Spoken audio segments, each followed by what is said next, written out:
السلام علیکم ورحمۃ اللہ وبرکاتہ۔ آج میں آپ کو ضعف با کے متعلق بتانے لگا ہوں۔ ضعف با آپ کو جس وجہ سے بھی ہو گئی ہے، چاہے آپ کی بچپن کی غلط کاریاں ہیں، یا آپ کو شوگر کا مرض ہے، یا بڑھاپے کی وجہ سے ضعف با ہو چکا ہے، میں آج آپ کو اس کے متعلق نہایت ہی آسان اور سستا نسخہ بتانے لگا ہوں، جو آپ استعمال کریں گے انشاءاللہ العزیز آپ کی کھوئی ہوئی طاقت دوبارہ پھر بحال ہو جائے گی۔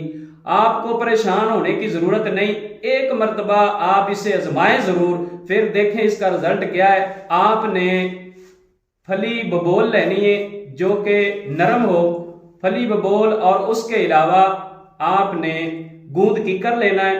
ان دو چیزوں کو آپ نے خشک کر لینا ہے اور بریک کر کے اس کو صفوف بنا لینا ہے، اور صبح و شام آپ نے 3 ماشا یہ صفوف استعمال کرنا ہے۔ انشاءاللہ آپ چند دنوں میں آپ کی کھوئی طاقت آپ کو بحال ہو جائے گی۔